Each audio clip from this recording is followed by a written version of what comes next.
I remember as a child, my mother would tell me not to take things from strangers, especially car rides. That was her way of letting me know that she was looking out for my safety. We're in Child Month, where the focus is on children's safety and security. So why not make it your priority? I'm Arroyo Eubanks. Welcome to Jamaica Magazine. Coming up in our show, tips on safe internet usage for children and a roundup of the Agriculture Ministry's major plans to achieve sustainable growth and productivity. Over the next 5 years, for instance, we want to sequester and develop some 8,093 hectares, approximately 20,000 acres of government lands to put into agro-parks. Stay with us.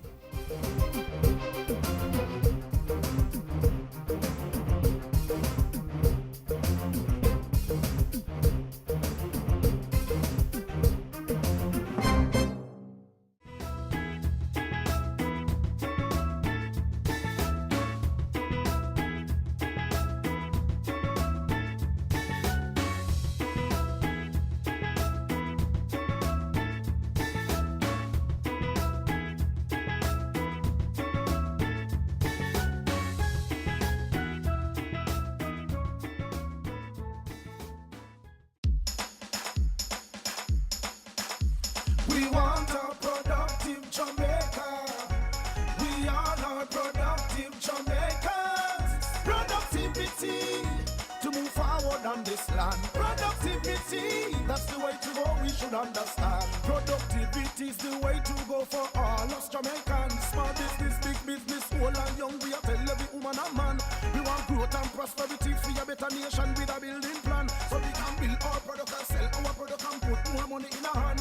Our economy can rise to a level and build a better nation. Productivity to move forward on this land. Productivity, that's the way to go, we should understand. Productivity to move forward on this land. Productivity, that's the way to go, we should understand. Productivity. Productivity, Pathway to Prosperity. A message brought to you by the Jamaica Productivity Center, a department of the Ministry of Labor and Social Security.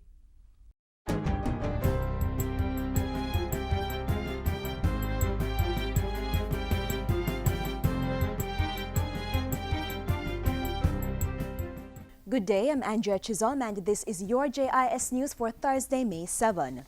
Government is making representation to help resolve the intellectual property rights issue that will force local cable operators to stop broadcasting unlicensed content.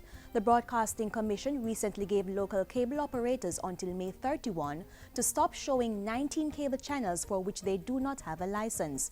It's the first phase of a wider compliance enforcement process to address a longer list of channels and content for which local operators either have not been able to or unwilling to secure transmission rights. In a statement yesterday, the Office of the Prime Minister said the matter was a trade issue and the government was engaged in bilateral discussions with the U.S. and Caribbean trade representatives to reach a resolution. There is also a proposal for a meeting to be held as soon as possible between United States rights holders and regional cable operators. In the meantime, the OPM has clarified that the regulatory action was not prompted by discussions during the recent visit of U.S. President Barack Obama and is not the result of an escalation in a trade issue internationally. With Wednesday's tabling of a green paper to amend the National Youth Policy, Minister Lisa Hanna is calling on Jamaicans to support youth development. We expect this to galvanize the focus of the country on the importance of youth development to secure the nation's future. I appeal to my colleagues here in the House, the public and the private sector to utilize this policy and to develop youth programs that will reduce the obstacles that they have to get to where they want to get to. The Youth and Culture Minister was making her contribution to the 2015-2016 sectoral debate in Parliament. The revised policy will now cater to persons 15 to 29 years old and will see the development of a strategic action plan to guide its implementation. The policy will also pave the way for a National Youth Development Agency, which will guide youth mainstreaming efforts in all sectors. Co-chairman of the Economic Program Oversight Committee, EPOC, Richard Biles, is urging financial institutions to cut their interest rates given the improvements in the economy. At a press conference this week, Mr. Biles said the Bank of Jamaica lowered its 30-day repo rate by 25 basis points and its Treasury bills rate by 21 basis points. I think what the Bank of Jamaica is signaling to the banks is that in the face of much lower inflation, interest rates need to come down. And by that they mean interest rates on both deposits as well as interest rates on loans. Inflation for the 2014-2015 fiscal year was 4% and was recorded at -6% for the January to March 2015 period. Based on the current trend, EPOC is expecting moderate inflation for the 2015 calendar year. Jamaica's net international reserves at the end of March, meanwhile, was $2.3 billion, over $900 million more than projected.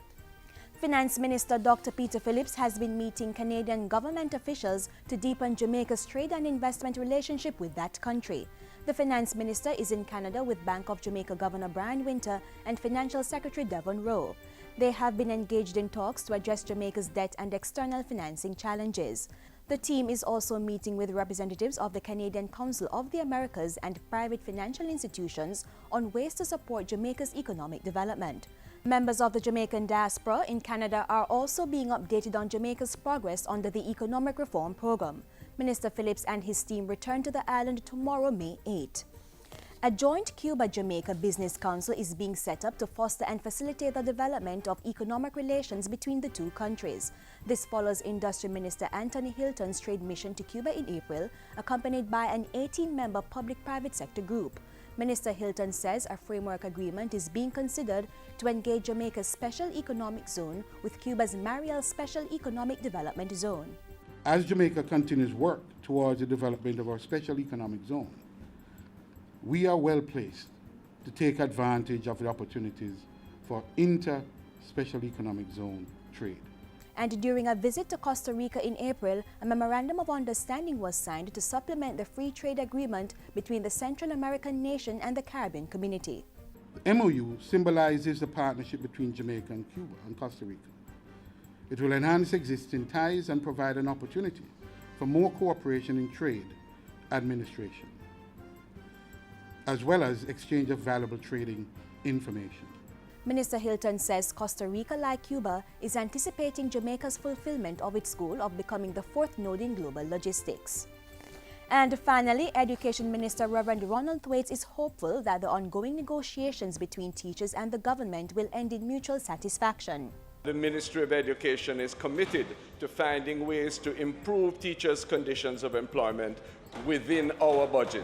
Minister Thwaites was speaking in Parliament Wednesday. He commended educators for their dedication to the learning process and threw out a challenge for Jamaicans to support the education system. Our schools need the support of the entire nation. We need all hands on deck. And that's it for JIS News today. I'm Andrea Chisholm. Thank you for watching.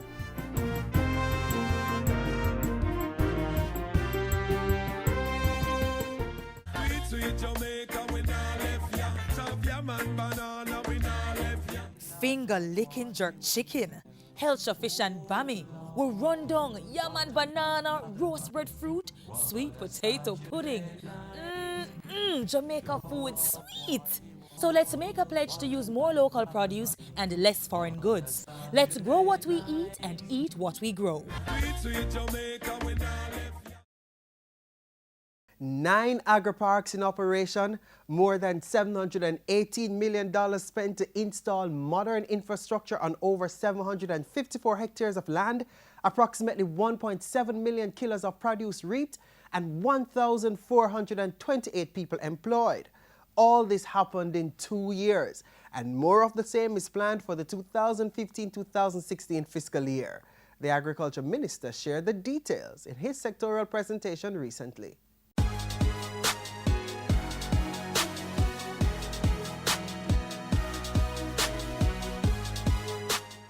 To feed ourselves, import less of what we eat and export more of what we produce, we have to grow more. And that means putting more lands under production, outfitting them with the necessary infrastructure, and getting more farmers to till the soil. Agriculture Minister Derek Kelly told us how that has been going in his contribution to the sectoral debate on April 21. We have at the 31st of March 2015 established 9 agri-parks. And this is through a mix of investment between public-private partnerships, and in every instance, connecting farmers with markets. In a mere 2 years, we have expended over $718 million to outfit over 754 hectares of land with modern infrastructure for production, processing, and marketing. This expenditure is already giving returns. Over 1.75 million kilos of produce have been reaped, and some 1,428 persons have been employed. Import substitute crops were targeted, including onions and Irish potato, and the 2014 calendar year recorded a 4.5% reduction in the country's $1 billion food import bill. That represents $43.6 million, or a little over 5 billion Jamaican dollars, the largest decline since 2009. And Minister Kelly intends to see this trend continue. Therefore, in 2015-16, we propose to undertake the following. 1, to complete the infrastructure works now in progress at Spring Plains and Ebony Park, and Yalas, New Forest, Duff House, and Mailersfield Agro Parks, where we are now spending some $418 million to complete irrigation systems, roads, drainage, land clearance, and parking facilities. 2, we are to commence the construction of a brand new water supply system in Hill Run. 3, we are to extend the Hanslow irrigation system and construct farm roads to complement the packing house and the pepper mash facility already established there to make this also a new agro-park. 4, we will install an irrigation system at Spring Ground in St. Elizabeth to engage over 80 hectares, some 200 acres of land for a new agro-park. 5, we'll commence production activities in the non-such Unity Agro-Park in St. Mary, where there is now an overwhelming demand for lands to engage in export banana, cocoa, and coconut production.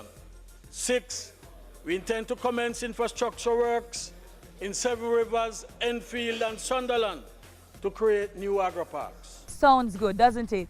Yeah, man. The Agriculture Ministry means business this year. For the 2015-2016 year, we project the involvement of over 300 more farmers, 5 major buyers, and the establishment of 120 hectares, yielding some 2,400 tons, or 20% of the imports, thus creating more than 150 additional jobs in the onion program. To take advantage of the tremendous export potential for Jamaican produce, we are currently targeting bananas for the British market and cocoa, especially in St. Mary, both local and new varieties of sweet potato, watermelons, hot peppers, mango, and spices. In this regard, we will be following closely the market access acquired for Trinidad and Tobago for dasheen, hot peppers, and banana. Farmers are going to be very busy, and the Rural Agricultural Development Authority's extension officers and marketing teams, as well as the ministry's support staff, will be lending support to ensure that these measures stay on track. As he addressed Parliament, Minister Kelly also made it clear that he was not prepared to give up fertile agricultural lands for other developments. The Ministry of Agriculture and Fisheries this year will bring to Parliament, in conjunction with the Ministry of Water, Land, Environment and Climate Change, an agricultural land utilization policy. And let me just sound a warning.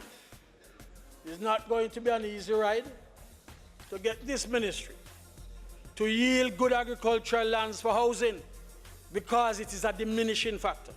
Over the next 5 years, for instance, we want to sequester and develop some 8,093 hectares, approximately 20,000 acres of government lands to put into agro-parks. Are you picturing the agriculture sector in a few years with all these lands under production? I think we will have achieved food security or very close to it, and probably feeding other countries. But we're not just going to stop at developing lands and forget to put security in place to protect the farmers. The recently appointed Pradial Larceny Unit is working, and the new policies are coming on stream for reinforcement. We will be presenting to Cabinet shortly proposal for increasing fines under the Agricultural Produce Act. And similarly, we have asked the Ministry of National Security to initiate the same in respect of the Pradial Larceny Prevention Act.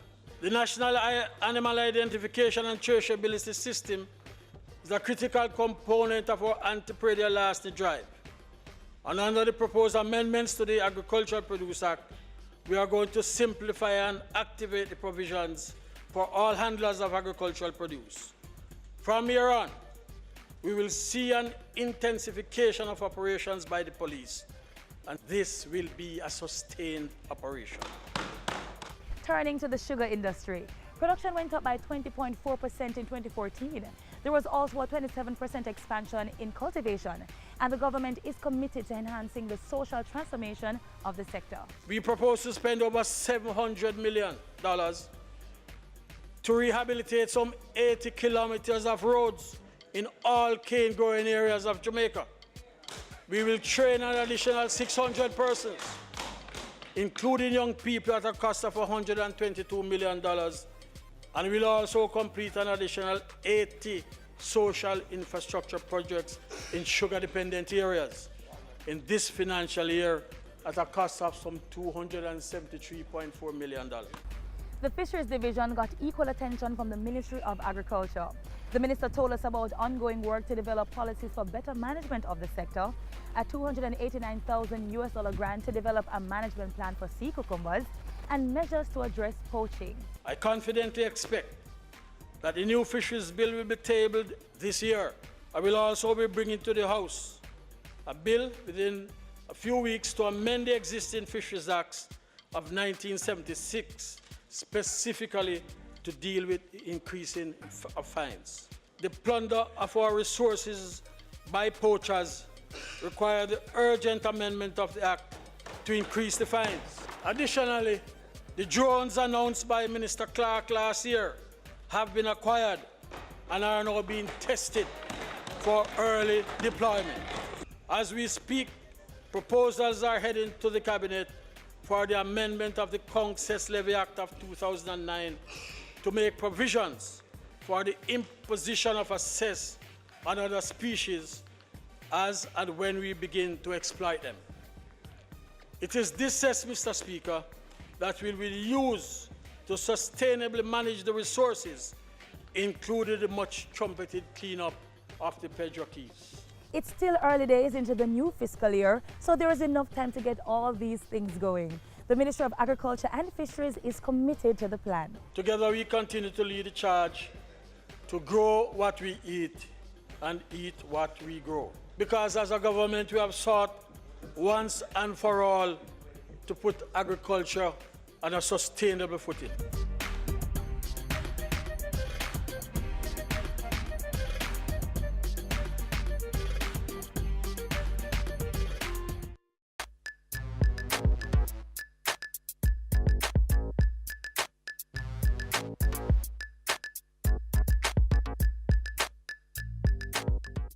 I say be careful what you teach your little children.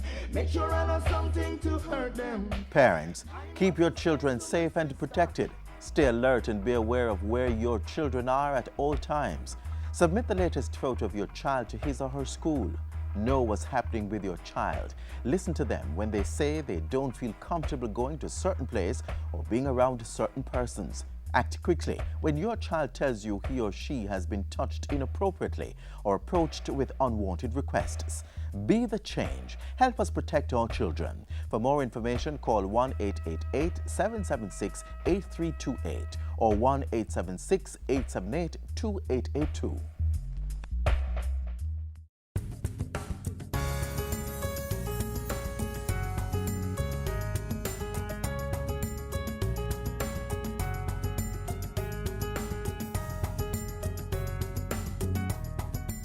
I want to call on all communities across Jamaica to see to the protection and the care of the children of Jamaica. The child you abuse today can be scarred for life because of the abuse.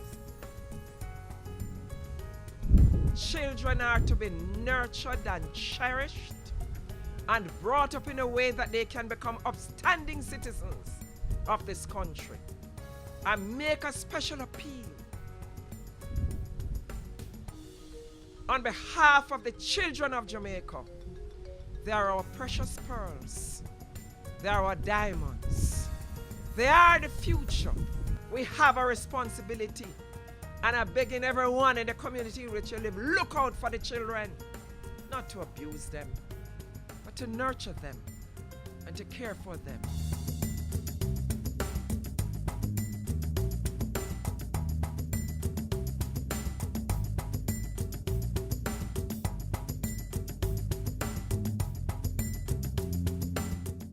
What do you want to be? A singer and a designer. And you? Yo, it's hard to face the truth.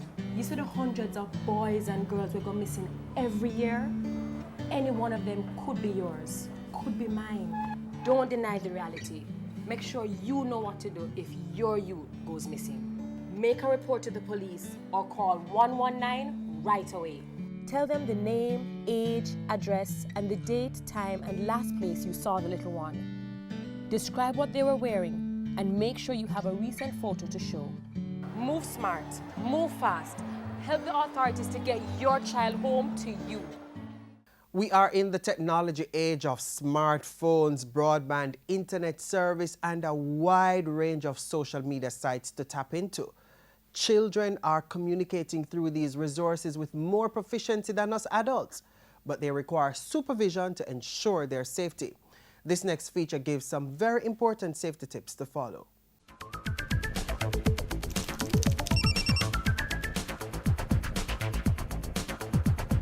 The luxury of instant communication is today being enjoyed by just about everyone, from the toddler to the elderly.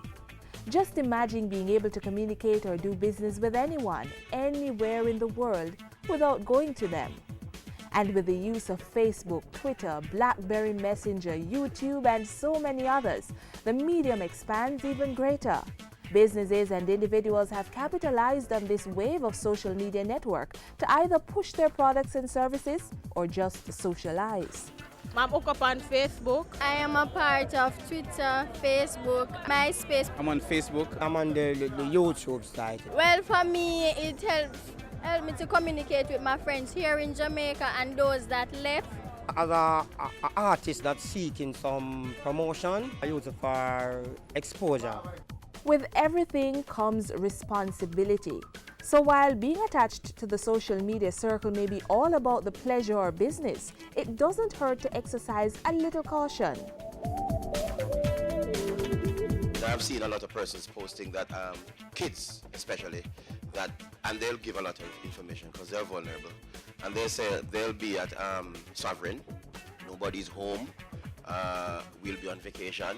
And it poses a real risk, really, for persons to breach their houses, steal, and that kind of stuff.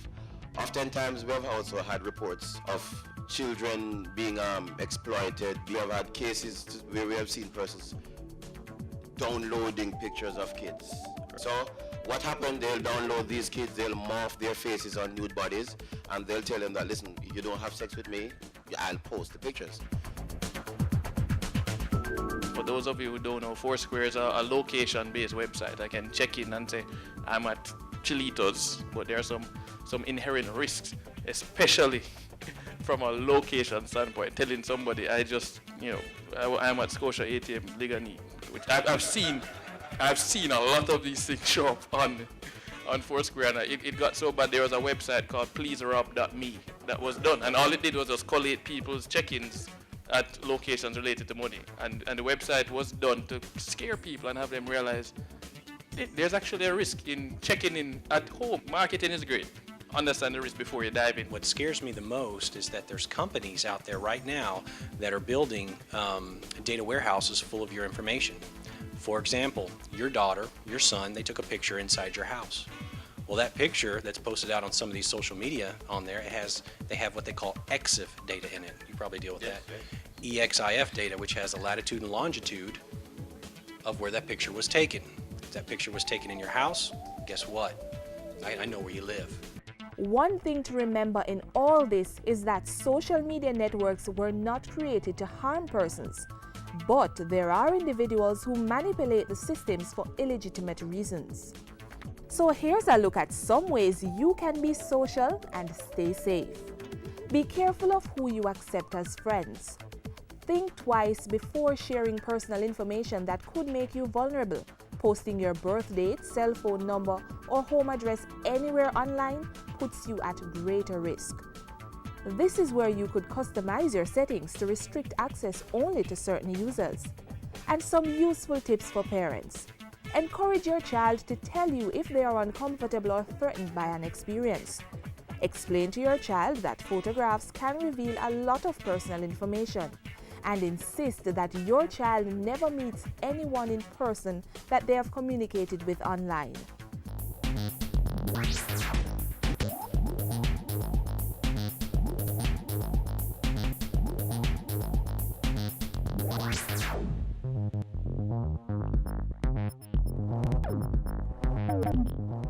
When you're on the road, take your time. When you're on the road, bear this in mind. When you're on the road, you could save a life when you're on the road. More on the importance of protecting our children is next. May the good Lord be with you down every road you roll. Every 3 minutes, a child is killed on the global road network. We have to stop it. And may you grow to be proud, dignified and true. Our children are at risk, as they are among the most vulnerable road users being struck down daily globally on the road network. Children are often injured and die as they travel to school. Parents, guardians, take charge and secure and protect our children because they are our nation's future. Do not allow them to travel to school alone without proper adult supervision. Ensure that they are belted in child restraint system and not transported in vehicles packed in what Jamaicans say, sardine pans. It's not safe. We cannot have our children being transported in chunks of motor vehicles across the country. We must stop it. Our children have wishes to live a fruitful life and not one that will be cut short as a result of needless road traffic crashes. It's our job to keep the roads them safe, and to take care of the youth them so we know them safe. Yeah. Obey the road code. Don't race. Check it out. You understand? Road safety. Save kids' lives. Look how much people are dead. Look how much road accidents are caused. No blood for shed. Look how the man a run the red. And I go like him a shot a God. No say him lose him head. Look how the man a drink and drive. And I do 120 on a road when I 50 him for drive. Look how the driver just a dilly and a dally and a rock it to the beat of the song. With the school picnic them, what did you say?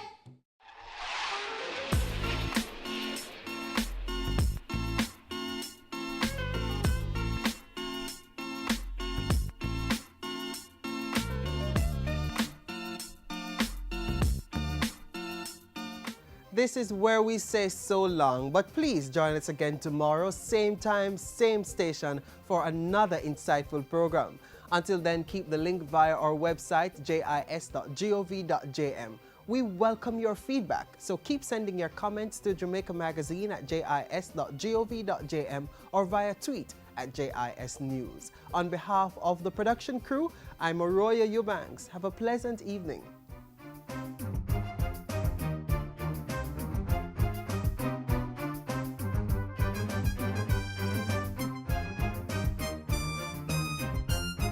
This has been a production of the Jamaica Information Service, the voice of Jamaica.